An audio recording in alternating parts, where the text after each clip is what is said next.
Alright guys, welcome to another episode of our video blog. We are currently tied up at Kentucky Sales Lighthouse Landing Marina and on the northern end of Kentucky Lake. And it's gorgeous, but blazing hot. Yeah, it's like 95 to 100 degrees maybe. Yep. The lake is already probably 80 degrees within the first 6 feet. It's kind of like swimming in the Caribbean already, but not the blue water. Yeah. It's still kind of murky. But at least we got water to cool down in, which is nice. So yeah, we just thought we'd update you guys on what's been going on since the last video blog, which I believe was in Alton. Yep. Is that correct? And since then, that was a couple days ago, we've actually traveled over 200 miles on the Mississippi, and we've now entered Kentucky Lake and begin the next phase of our trip. So we started off going on down the Mississippi. On the day we left Alton, we actually went through St. Louis. Current was already ripping. We were doing a good solid 9 to 10 knots. That's speed over ground. Yeah. Not how fast the boat is moving in the water, but how fast the boat is moving over land. Right. And made it through St. Louis, and then a couple miles after that, there's our last fuel stop for 250 some miles, called Hoppy's. And trying to dock there was quite an experience because we had to bring our bow around to the dock. The docks were parallel to the flow of the river, and it's really important to get a bow line on first so that the bow doesn't swing out and get caught by the current. We didn't do that soon enough, and so it ended up that we actually had to come in for a second swing and come in a little bit slower this time, but we made it the second time around. We made ourselves look a little foolish the first time around. Definitely learned the power of the river. When that current's flowing at 5 knots and it grabs your bow, there's no way that you're going to hang on to it. So it left me at the dock with Zach at the helm with a boat with 2 dock lines dragging behind it, heading downstream in 5 knots of current, and it was a good thing he was able to make it back up and bring it to the dock where I could actually get some dock lines on right this time. For sure. So we topped off the gas tanks there and then went another 40 miles that day. What did we learn there? To be careful docking in current. No. St. Louis was closed to pleasure craft. Oh yeah, that's right. We weren't supposed to be going through the river there. The owner of the place told us, she was like, well, how'd you guys get through St. Louis? Did you guys call the Coast Guard? And we were like, we just went through, no big deal. She's like, well, it's closed. We're like, oh, we didn't know. She's like, you didn't call the Coast Guard? Don't you have a marine radio? We're like, yeah, we had it on. Nothing happened. She was like, okay. So thankfully we were able to get through St. Louis. Not sure if they had told us to try to go back, we wouldn't have been able to make it anyways. Yeah, so ignorance is bliss. It was great. Yeah, it was good.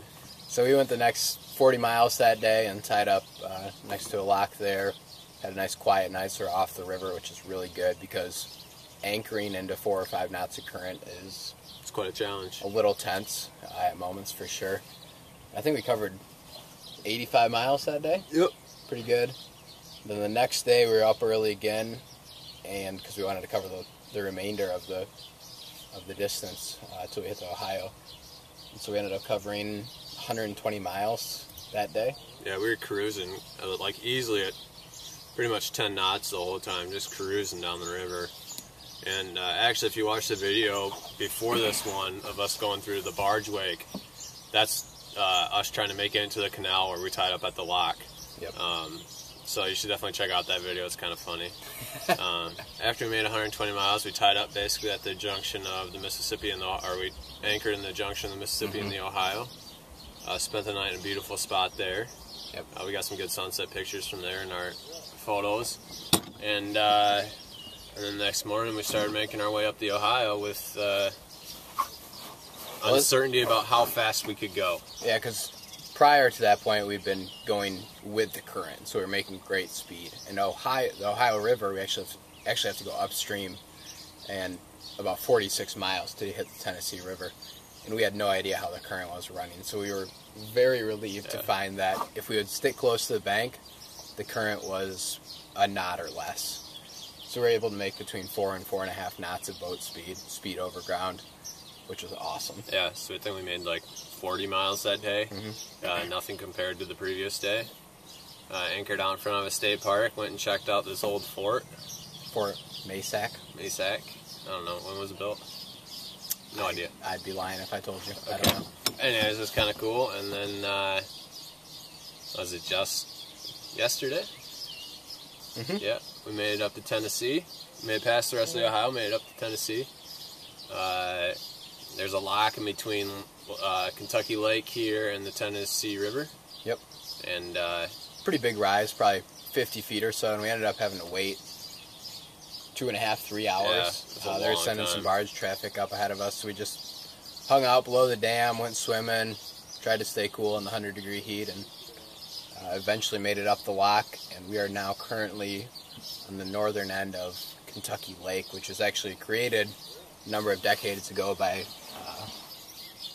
they dammed the river basically and just made this 150-mile long lake, and it's gorgeous. Yeah, it's pretty really sweet. sweet. So tomorrow we put up our rig, hopefully in the morning, and hopefully there's a northerly wind and we can just sail downwind. There's a spot, there's an old quarry that we're going to, and we're gonna do some cliff jumping there. We hear good things about it. And then who knows what? We'll see what the next days hold. Yeah, we're excited to have the rig up, and sort of brings in a new part of our trip. It's about 200 or 215 miles to the start of the 10-Tom Waterway, and from there it's only 450 miles to Mobile, Alabama, and that's when we hit the Gulf. Right. So we're making good time. It's been 2 weeks exactly since we started, and I think we've covered 700 miles. Yeah, at least. So yeah, things are going great. We're loving it. The boat's awesome. Yeah. We're eating well. We're still healthy. Still get along. Just trying to stay cool right now. Yeah, that's the truth. So that's about it. Hopefully we'll be able to put up another blog in 4 or 5 days. And yeah, we'll see you later. Thanks, guys.